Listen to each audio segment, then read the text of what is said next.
welcome to Week 8 of Football Friday Night. I'm Dave Ciseski, alongside, as always, Tony Quach. Dylan Tyson will join us later in the show. Tony, our Week 8 matchups allow us to highlight 4 undefeated teams in action. Spartans, not one of those squads, however, still perfect in conference play. That's right, Dave. 8 weeks of high school football, and there's no signs of slowing down whatsoever, much like the Lima Senior Spartans and their run in their inaugural season in the Toledo City League.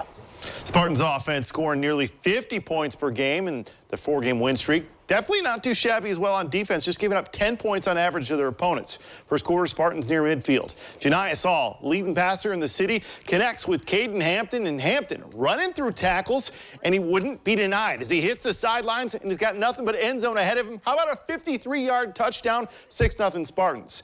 More from the visitors. After stopping weight deep in Spartans territory, Hall swings it to Xavier Garner. He finds his way into the end zone. All Spartans tonight as they win 47-28. WBL action as the Shawnee Indians looking for their first win on the season, hosting a Van Wert Cougar squad in uncharted territory. 3 losses in 2023 Cougars with a combined 5 losses the previous 3 years.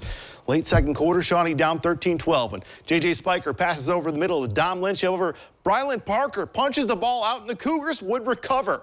Same score in the third when Parker with the QB keeper up the middle of the end zone. He'll find it. 4-yard strike. Cougars go up 20-12. Same score on 3rd and 14. Shawnee's QB Spiker eludes the rush, sprints for the end zone where he absorbs the contact, clearing the pylon for the score. Indians would tie things up, but ultimately the Cougars pull away late, winning 40-26. We take our WBL tour to Mercer County, where the OG Titans are eyeing their first win of the season, while Salina attempts to keep their WBL record unblemished. Let's start off in the first quarter. Salina with the pigskin. Bobby Morris connects with Braylon Gabes, and the Bulldogs senior hauls it in for the score. Home team leads 7-0. The game is now tied up. Salina has the ball once more. The Bulldogs fake the handoff as Morris's pass finds Xander Jones, and he shuffles it over to John Lutz, and it's nothing but green grass and pay dirt ahead for this Bulldog junior. Salina goes up 13-7, and the Dogs aren't letting up. Morris to Carter Allstetter, and he finds the pylon, and he will tack on 6 more. Salina will go on to win 27-7. Going east on US Route 33, we make our way over to Wapakoneta, where a pair of 5-2 teams do battle. The Skids are eyeing their 6th straight win, while Elida looks to make it back-to-back dubs. In the third, Wapak leads 30-3, and they keep adding on as Chase Nouse breaks away from his defenders. He will find his way into the end zone. The Skins go up 37-3. And they continue to tack on more as Caleb Moyer hands it off to Noah Bishop, and the Wapak Jr. cruises in for the score. Wapakoneta goes on to win 44-3. And here's how the rest of the WBL shaped out tonight. Defiance defends home turf against Bath. 28-27 was the final score. It was an offensive slugfest in Kenton as St. Mary's comes out on top, 59-32.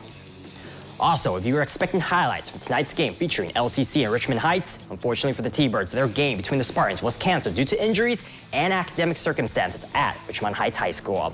Per LCC's athletic department, they will not reschedule or find a new opponent as it is too late into the regular season. We're going to take our first break on Football Friday Night. When we return, our Dylan Tyson has action from the Midwest Athletic Conference. Catch highlights from these games in Allen, Mercer, and Auglaize County. Stay tuned for more. Welcome back. Thanks for sticking with us. In the ever-competitive MAC, Minster and St. John's met for the 49th time tonight. And not only do the Blue Jays have the historical advantage, 28 wins to 20 losses, but on Delphus turf, the Wildcats have only won 5 games in 50 years. St. John's fighting for their postseason lives tonight, though. A win over 1-loss Minster keeps them on the bubble in Region 26, but otherwise, they need an abundance of help in weeks 9 and 10. Wind gusts over 30 miles an hour is enough to blow a Minster punt back inside their own 20, and with the wind to his back, Braylon Metzger able to push through a field goal for St. John's. They have the 3-point lead. The Wildcats have the MAC's 2nd-ranked passing offense, but they can't throw into the wind. That's no problem for quarterback James Niemeyer, who in his 3rd game as starter breaks away for a 62-yard rushing touchdown. Wildcats up 7-3. To the second quarter, Minster has a chance to flex that pass game, but St. John's Drew Boggs comes out of nowhere for the INT. Blue Jays can't put points up, though, so it's back in Minster's hand. Niemeyer with a jump ball and unbelievable. Connor Schmiesing comes down with it at the goal line. Schmiesing punches it in on the very next play, 14-3, and Minster keeps a hold on 3rd place in the MAC, 21-10. Ahead of the Wildcats, two teams tied for first place. Tonight we saw them both. First up, Marion Local. Head coach Tim Goodwin coming off win number 300 for the Flyers and looking for their 40th consecutive tonight against Anna. Marion Local with the ball in the first quarter, and Ethan Heitkamp puts the Flyers on the board first, plowing through from 5 yards out for 6. And Goodwin elects to tack on 2 more. You're not seeing double. Same play to the same Heitkamp. That Flyers front moving mountains. 8-0 Marion Local. Anna responds on their next drive. Alex Shappy dumps it off, and a one-handed catch by junior running back Zach Osborne. Rockets tie it up at 8, but the Flyers stay undefeated with a 42-8 win. Coldwater trying to keep pace as the other undefeated team atop the MAC. Cavs defense still haven't allowed more than a single touchdown in a league play game, hosting the Cardinals squad averaging around 7 points in their 3 losses. Second quarter tied at 7 when Balin Blockberger goes over the middle of Ethan Elander for the 22-yard strike. Cavaliers go up 14-7. Same score, second quarter. And Hayden Zeller is going to come up with a big play on defense for the Cards as he comes up with the interception there. Great play on the ball. That play would set up the next play here for the Cards in the same drive. Aaron Tiemann would follow his blockers to the corner of the end zone for the score, all tied up at 14, but in the end, Coldwater would outlast the Cardinals 35-21. Just 2 other scores in the MAC tonight. Fort Recovery in need of a win in a big way, and they got it tonight, beating Parkway 29-14. And the Versailles Tigers' stingy defense continues to break the hearts of offensive coordinators as they pick up the 28-6 win over St. Henry. To the Northwest Conference, Bluffton welcomes in Lipstick. The Pirates have shut out their opponents in 5 straight contests. The Vikings, on the other hand, look to get back on track after their 6-game winning streak was snapped by Columbus Grove. In the first quarter, Garrett Bogart fakes the handoff, he drops back and fires a perfect spiral to his twin brother, Gavin. The twin connection gives Bluffton an early 7-0 lead. Home team with the ball once more. Garrett flips it to Gavin. Can this Pirates senior go all the way? Ladies and gentlemen, yes, he can. Gavin pushes Bluffton's lead to 14. To the second quarter, the Pirates tack on more. Leonard Worcester takes the handoff and he tacks on 6 more for his crew. Bluffton will go up by 21. Lipstick is trying to generate some offense, but the Pirates defense has something to say about that. Quinn Eachis gets the interception. Bluffton goes on to win 34-0. That's their 6th straight shutout victory, and they improve to 8-0. Crestview meets Columbus Grove at Clymer Stadium. The Knights look to bounce back from a tough loss against Bluffton, while Grove attempts to remain perfect in league play. In the third, Crestview trails 24-0, but Bryson Penix and Ren Sheets with a tag team sack, the Knights would force a 4-and-out. Crestview with the ball now, and they're going for it on 4th down, but Zach Reynolds stops this Knight right in his tracks. He denies Crestview a 1st down, and the Dogs take over. And they would capitalize. Landon Best hands it off to Trenton Barraza, and this Bulldog Jr. finds his way past the goal line. CG now leads 31-0, and the momentum is on their side as Best gives it off to Kyle Hopkins, and Hopkins cuts through the Knights defense. No one is stopping him as the junior tacks on 6 more. Grove remains undefeated in the NWC with a 37-0 dub. And to wrap it up this conference, Ada got their first conference win last week. Spencerville still looking for theirs. With another loss, Bearcats' postseason odds would fall all the way to 11%. But at halftime, they have their first lead since week 3, 14-7. Back on offense to start the second half. Quarterback Carter Orr shooting deep, and Nate Coulter all by himself in busted coverage. 76-yard touchdown to open the third quarter. It's 21-7, but not for long, as the very next play from scrimmage, it's the Bulldogs with a 70-plus yarder of their own. Nothing but green grass between quarterback Levi Green in the end zone, 21-14. Next Spencerville drive, the Rains making its presence known. Balls loose on the turf, bouncing around. At the bottom of the pile is Ada's Caleb Hickman. Bulldogs in position to tie things up, but on back-to-back plays, it's back-to-back fumbles. This time, Dylan Short comes away with it for Spencerville. In the ensuing Bearcat drive, Zach Loescher takes the pitch into the paint for 6. Spencerville wins 35-14, boosting their preseason probability to 74%.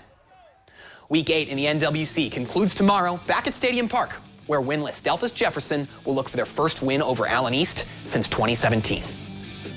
Our Spotlight game features 2 teams undefeated in the Blanchard Valley Conference. Pandora Gilboa battles Liberty Benton for first place. That game, plus showdowns in the NWCC, when Football Friday Night returns.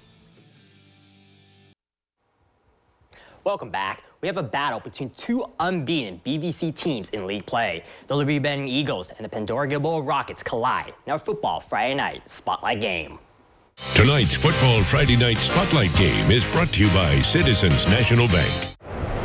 The Eagles have won 5 straight, while the Rockets have taken 4 in a row. Something has to give tonight, but it should be noted that Liberty Bend has won 6 of the last 7, including the previous 4 meetings. In the third, the Rockets trail by 14. Corey Gritson hands it off to Andrew Miller, who runs it in for 6 yards. PG now trails by 7. To the fourth, Mason Mott fires the ball over to Zach Elkirk. He regains control of the ball, and just like that, Liberty Bend now leads 27-14.